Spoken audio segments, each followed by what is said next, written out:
আমার ছেলে তো গেছে, আমি ছেলেকে তো পাবো না। আর আমাদের জীবনটা শেষ, আমাদের জীবন অর্ধেক হয়ে গেছে। আমরা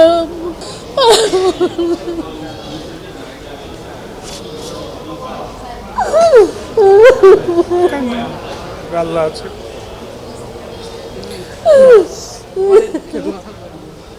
চান বলি বলো না, আপনি ভালো লাগবে।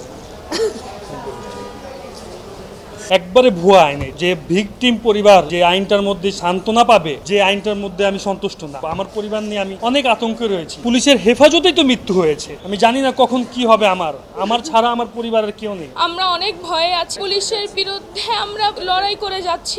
আমি আজকে রায় পেয়েছি, যেটাই পাইছি আল্লাহ হুকুম, আল্লাহ যেটাই দিছে আমি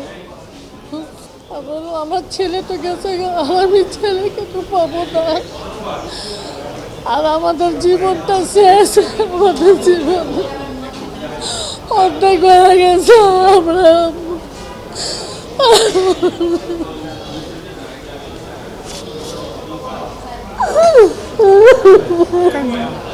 আল্লাহ আছে।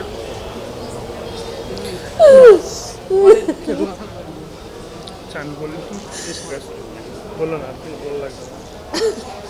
সবার আগে আমি ধন্যবাদ দিতে চাই আমার গণমাধ্যম কর্মীদেরকে। তারা এই 2014 সাল থেকে আমার সাথে আমার সাপোর্ট দিয়ে আমাকে আজকে এই পর্যন্ত আমাকে নিয়ে আসছেন। আমি যে এই মামলার পিছনে যে কি কষ্টটা করেছি, আমি পরিপূর্ণ রায় পাইনি। আমাদেরকে 6 থেকে 7 জন পুলিশ সদস্যরা মেরেছিল। সেখান থেকে পুলিশ সদস্যর নাম কার কিভাবে বলতে হবে আমি কোনো কিছু জানতাম না। আমি পরে তদন্তের মধ্যে ছবি দেখে যাদেরকে চিনেছিলাম সেভাবে আমি বলেছি। একজন পাবলিক মারলে তাকে চেনা যায়। পুলিশ সদস্যদের নাম না জানার কারণে এখান থেকে 8-10 জন পুলিশ সদস্য বেঁচে গিয়েছে। তারপর 5 জনকে অভিযুক্ত করে একটি রায় 2020 সালে পেয়েছি। সেই রায়টার মধ্যে আমরা সন্তুষ্ট হয়েছিলাম যা হয়েছে। তারপর আসামিরা হাইকোর্টে আপিল করেছিলেন। এই আপিলের পর এই 5টি বছর আবার আইনি লড়াই লড়েছি। লড়ার পর এখন আজকে একটি রায় পেয়েছি। এই রায়ের মধ্যে একজনকে খালাস দিয়েছেন, একজনের সাজা কমিয়ে দিয়েছেন, আর একজনকে বহাল রেখেছেন। যাক, উপরে আল্লাহ আছে, আর কি বলবো। এটাই নসিবে ছিল আমার। আর যে আইনটা 2013-তে পাস করেছে একবারে ভুয়া আইন। এই আইনটার মধ্যে অনেক কিছু যেগুলো নেই। যে ভিকটিম পরিবার যে আইনটার মধ্যে সান্ত্বনা পাবে কোনো কিছু নেই কোনো ক্ষতিপূরণ নেই, কোনো আইনের মধ্যে হেফাজতে সাজা, নির্যাতনের সাজা আছে। তো পুলিশের হেফাজতেই তো মৃত্যু হয়েছে। নির্যাতন তো হেফাজতে নিয়েই করেছে। এই হেফাজতে কোনো সাজা নাই। আইনের মধ্যে অনেক আইনের মধ্যে বাধা, যে আইনটার মধ্যে আমি সন্তুষ্ট না। বলার কিছু নাই। আমাকে আপনারা ক্ষমা করবেন। আমি আর কি বলবো। আমার পরিবার নিয়ে আমি অনেক আতঙ্কে রয়েছি। আমি জানি না কখন কি হবে।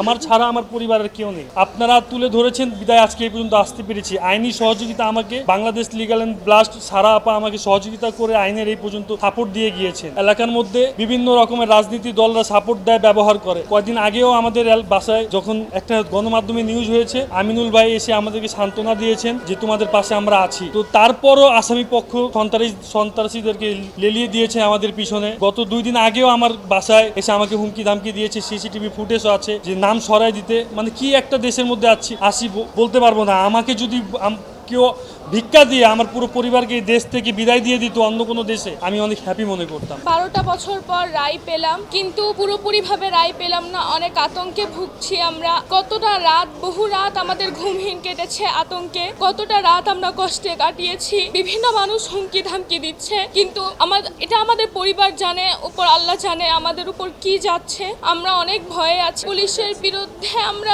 লড়াই করে যাচ্ছি। 11টা বছর লড়াই করে আজ পুরোপুরি রায়টা পেয়ে নেই। আর কিছু বলার নাই। আমার দুঃখ মনে রইল। অনেক আতঙ্কে আছি। স্কুলে পড়ি, আমাদের হুমকি ধমকি আসে, অনেক কিছু নানান ধরনের আছে। আর কিছু বলার নাই। দুঃখে মুখে এটাই আমি সন্তুষ্ট করছি।